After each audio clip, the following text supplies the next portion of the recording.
Anda kembali bersama kami di Selamat Pagi Indonesia. Sekarang saya mau ke Mas Khairul. Mas Khairul, ini berpotensi gugatan yang nantinya akan diajukan ke MK atau ke Mahkamah Konstitusi adalah lebih dari satu penggugat. Kalau Anda melihatnya dengan dinamika yang saat ini terjadi, bagaimana prediksi Anda progresnya atau prosesnya ke depan? Apakah akan alot atau seperti apa? Baik, makasih Mas. Untuk proses beracara, ini kan sudah diatur sendiri dalam Undang-Undang MK dan juga sudah diatur di dalam PMK nomor 4 tahun 2023 tentang pedoman perselisihan hasil pemilihan umum Presiden Wakil Presiden. Terkait dengan prosedur standar ya, nanti ada pengajuan permohonan, kemudian juga ada pengajuan jawaban, kemudian juga pihak terkait dan juga keterangan Bawaslu yang nanti pertama kali akan diproses melalui pemeriksaan pendahuluan, setelah itu baru masuk dalam pemeriksaan persidangan. Soal alot atau tidak ini tentu akan sangat bergantung kepada bagaimana pemohon, termohon dan juga pihak terkait menghadirkan dalil-dalil dan bukti-bukti pendukung terhadap apapun yang didalilkan itu.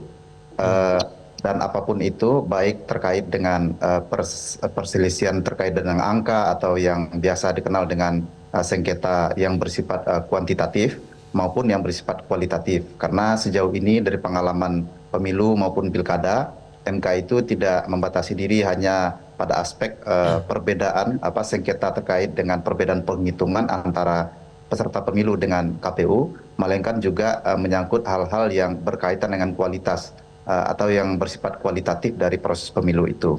Hanya saja MK memang dalam sejumlah pengalaman terdahulu hanya akan masuk ke pemeriksaan terhadap hal yang bersifat proses itu apabila memang selama proses pemilu proses penegakan hukum yang ada di mekanisme proses itu tidak berjalan dengan baik.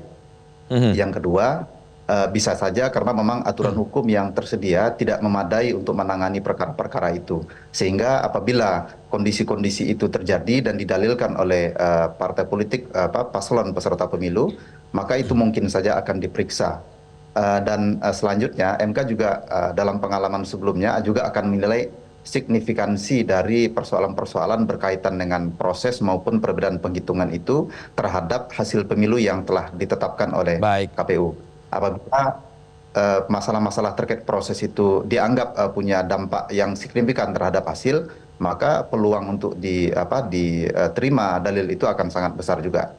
Baik, Mas Khairul, tapi kalau dari segi tenggat waktunya di undang-undang punya waktu sejak berkas perkara diregistrasi itu MK punya waktu sekitar 14 hari. Tapi kita kan melihat di nantinya akan ada libur dan juga cuti bersama terpotong hingga menjadi 10 hari. Apakah nanti sengketanya ini tidak terlalu terburu-buru untuk diselesaikan dalam jangka waktu 10 hari, Mas Khairul? Ya, soal waktu ini kan tidak bisa diganggu ya, karena memang Undang-Undang MK dan juga PMK sendiri yang ngatur bahwa batas waktu maksimum bagi MK menyelesaikan itu adalah 14 hari setelah perkara itu diregistrasi. Oleh karena itu, tidak ada pilihan lain sebenarnya bagi MK untuk bekerja keras untuk memeriksa semua dalil-dalil yang dimukakan oleh pemohon, oleh para termohon maupun pihak terkait, dan juga memeriksa bukti-bukti itu. Hanya saja memang MK biasanya akan menilai terlebih dahulu apa relevansi bukti-bukti itu terhadap dalil. Kalau tidak, biasanya itu akan diabaikan. Oleh karena itu, penting sebenarnya kalau dalam sengketa MK itu membuktikan semua dalil itu dengan bukti-bukti yang memang relevan dengan dalil yang dikemukakan, sehingga MK akan bisa mempertimbangkan itu sebagai pendukung atas dalil yang disampaikan oleh para pihak. Baik, nanti kita akan masuk lagi ke dalil-dalil atau dalam tanda kutip amunisi yang akan digunakan oleh para penggugat untuk nantinya bisa menggugat perkara atau sengketa pemilu di Mahkamah Konstitusi, baik itu dari 01, 02 dan juga 03. Tapi kita harus jeda dulu dan perbincangan akan kami lanjutkan usai jeda berikut ini. Tetaplah bersama kami. Jelajahi cara baru mendapatkan informasi. Download Metro TV Extend sekarang.